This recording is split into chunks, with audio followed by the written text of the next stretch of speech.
first of all, I just want to say thank you. That was an experience connection.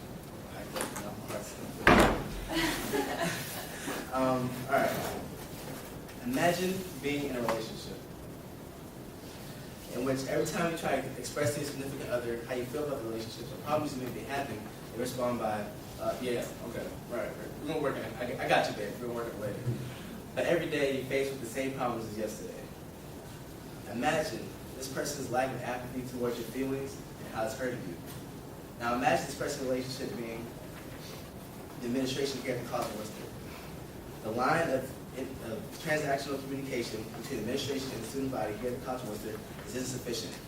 And it causes mistrust among students towards administration and inhibits further progress to solve issues on campus. The problem is the administration isn't truly listening and working with students to solve problems that students have. And students must band together and press the administration with specific demands and ultimatums in order to make sure the administration listens to them. First, I'll explain the problem and why we should all care. Next, I'll explore a possible solution. Through the viewpoint of my solution, we'll look at the future of the College of Worcester. I'll elaborate on actions we can take today and the near future in order to solve the problems here in the campus community. Now, what is the problem? The members of the administration don't really communicate honestly with students, and they don't adequately follow up with solutions and concerns students relate to them. What do I mean? Let me explain. Like any place, Worcester isn't perfect. We have our problems. And when students try to relate these problems to administration, you get these roundabout answers and don't really work with us to solve them. Example, on October 25th, 2011, there was a safety awareness forum held in Lowry Lounge. It was comprised of administration and students, and was facilitated by campus council. Now, multiple students expressed their dismay about different events that happened on Bell Avenue. The administration took notes and said they were planning to do several things, including a Take Back the Bell Avenue events, in which students and administration get together, make signs and posters, and just say, we're no longer scared to walk down these streets. We're students of this campus, and so on and so forth. And yet, it's April, and no such event has been taking place. An interview with Henry Phillips, a student who attended the event, stated that they, being administration, were not as receptive or responsive as students wanted them to be. The admissions office purposely trains employees to script conversations in order to avoid controversial issues such as diversity on campus.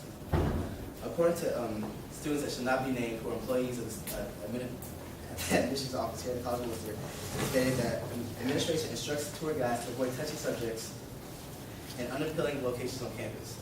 They reported on one instance they were instructed to stand in front of the newspaper stands at Lowry in order to make sure that parents and prospective students don't see the headlines on a female student being harassed on campus. This is just plain wrong. No, so is this such a big deal? Well, this has been a recurrent problem students have harped on during conversations with administration.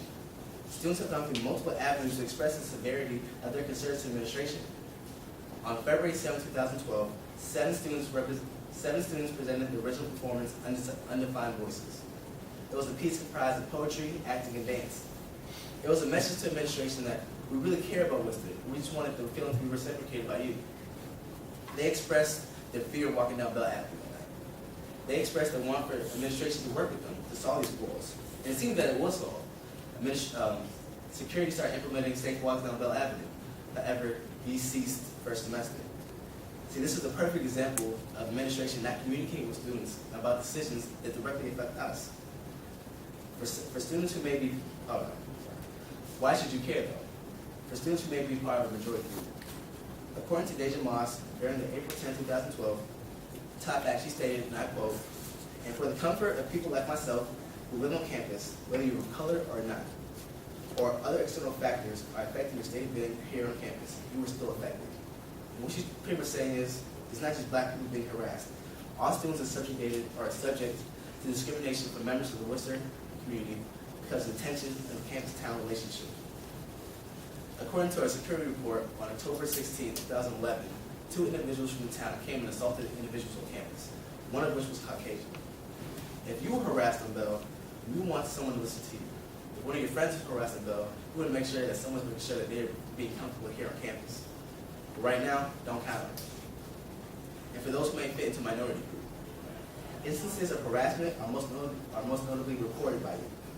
Being part of a high portion of students affected by harassment or discrimination The lack of communication and administration student collaborations has the largest impact on your comfort level here at the College of Worcester. You are proud in knowing that you were accepted to a highly regarded liberal arts institution. However, the lack of concern shown by administration towards your needs may lead you to the conclusion that you were not truly cared for, and you were simply accepted to meet a statistical quota. Solutions. What can be done? Students need to once again take up the essence of the Galpin takeover. What do I mean? I mean by this that students must once again come together and actively create solutions to issues that they face, and pressure administration to assist. For those who may not know, according to a newspaper article done by Rhonda B. Sewell in the newspaper called The Blade on April 21st, 1989, the Galpin takeover took place on April 20th, 1989. It was a sit-in orchestrated by Ken Aldridge, then president of the Black Student Organization, in reaction to several racial incidents on campus.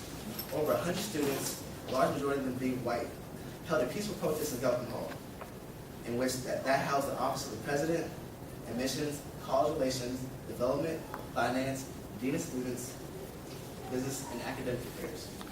They took over the building and demanded change, but in a peaceful way.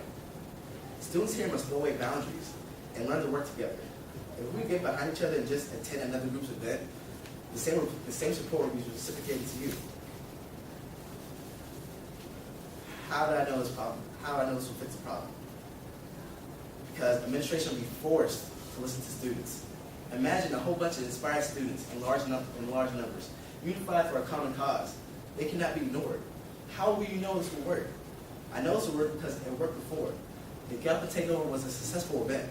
Students had several specific demands, including the commitment to hire a black counselor or psychologist, for more office space for the director of Black Student Affairs, and for the college to stop purchasing items from South Africa at the time. All of which were met.